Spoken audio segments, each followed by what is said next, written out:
The Assen circuit, the legendary Cathedral of Speed, turned into a stage for high-octane drama. A rookie from the Trackhouse MotoGP team went flying at turn 11, their bike erupting into flames.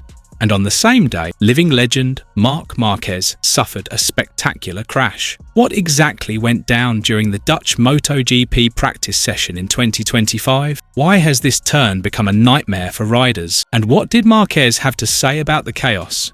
Stick around, because we're diving into all the juicy details in this video. Make sure you watch till the end, smash that like button, and subscribe for the hottest MotoGP updates. Let's get to the heart of the story, the dramatic crash involving the Trackhouse MotoGP team rookie. Free Practice 1, FP1, had just kicked off. The Assen air still crisp, but the tension on the track was already scorching. Turn 11, one of the circuit's trickiest technical sections, demands pinpoint precision. It's a high-speed corner that calls for the perfect balance of bravery and control. But for the Trackhouse rookie, this moment turned into a disaster. In a split second, their bike lost traction. Was it rider error, a technical glitch, or a mix of both? The machine slid into the gravel, slammed hard, and suddenly, boom, flames erupted. Yes, the bike went up in a blaze, creating a terrifying yet thrilling spectacle. Marshals rushed in, fire extinguishers in hand, but the bike was already toast, devoured by the inferno. Luckily, the rider got up and walked away without serious injury. But this wasn't just about a wrecked bike. It was a massive blow to Trackhouse, a team new to MotoGP, trying to carve out a name among giants like Ducati, Yamaha, and Aprilia. What caused this crash? Word from the paddock suggests some suspect a technical issue with the Aprilia RSGP used by Trackhouse. Turn 11 demands smooth downshifting and top-notch traction. The slightest misstep, whether from the rider or the machine, can spell disaster. The incident also sparked questions. Is a rookie team like Trackhouse ready to compete at the highest level, or do they need more time to get up to speed with MotoGP's brutal demands? While the Trackhouse drama was still the talk of the town, another shock came from Marc Marquez. The Ducati Lenovo rider, leading the championship with 40 points after a stunning win at the Italian MotoGP, went down hard at turn 15 during the same session. Yep, Marquez,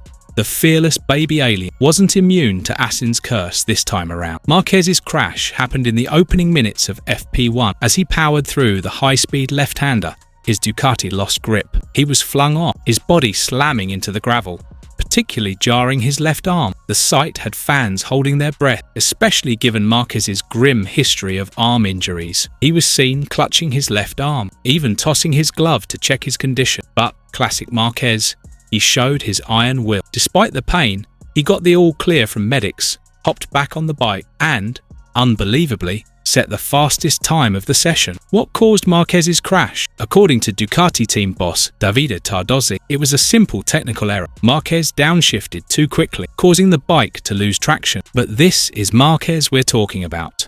A rider who learns from mistakes. Despite the tumble, he bounced back, proving why he's still a major threat in the championship. Still, the incident added to the whirlwind of drama on an already chaotic day. Post-session, all eyes were on Marc Marquez, not just for his crash, but for his take on the Trackhouse incident and the overall Assen madness. In the press conference, Marquez didn't hold back. Turns 11 and 15 at Assen are always a massive challenge, he said. You need guts, but also precision. One tiny mistake and you're done. I think a rookie team like Trackhouse is learning the hard way how brutal MotoGP can be. A bike going up in flames? That's not just on the rider.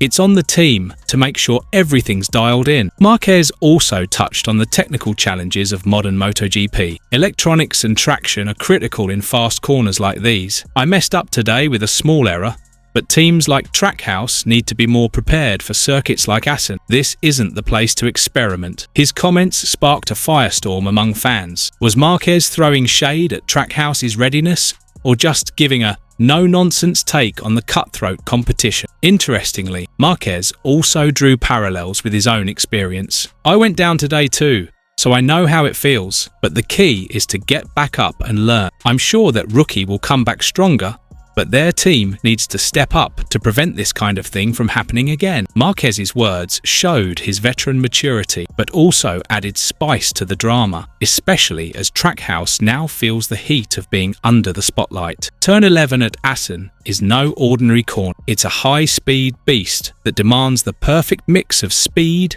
lean angle, and traction control. Even seasoned riders often struggle here. So why was this corner so deadly during the 2025 Dutch MotoGP practice? First, let's break down the corner's characteristics. Turn 11 is part of Assen's fast sector, where riders need to downshift while keeping the bike stable. If the electronics, like traction control or engine braking, aren't perfectly tuned, the bike can lose grip in a flash. Second, Assen's weather often plays a role. Though the session was held in clear conditions, a chilly track surface can make it tough for tyres to reach optimal temperature, upping the risk of a slide. For a rookie team like Trackhouse, still getting to grips with the Aprilia RSGP, these challenges are doubled. Telemetry data suggests the rookie's bike likely had an electronics setup issue, leading to a loss of traction exiting turn 11. When the bike slid, the hard impact in the gravel likely caused a fuel leak, sparking the fire. It's not the first time a MotoGP bike has gone up in flames, but it's always a shocking sight and a major talking point. The Dutch MotoGP practice session wasn't just about crashes. Amid the drama, the competition stayed red hot. Francesco Bagnaia put in a solid performance, finishing 4th in FP1, just 0.4 seconds off Marquez's pace. Maverick Vinales, now riding for KTM, also impressed with the second fastest time. Meanwhile, Alex Marquez, Marc's brother, took 7th, adding fuel to the fierce battle among the top riders. But all eyes remained on Marc Marquez. After his crash, he still managed to top the timesheets, proving he's a force to be reckoned with, even on a tough day. His performance cemented why he's considered one of the all-time greats. On the flip side, the Trackhouse incident was a stark reminder that even big teams like Ducati can hit snags at Assen. With qualifying and the main race still to come, everyone's wondering, will Marquez dominate again? Or will more drama shake up the Cathedral of Speed? Welcome to GP Talks. Don't forget to subscribe and press the bell icon for more updates.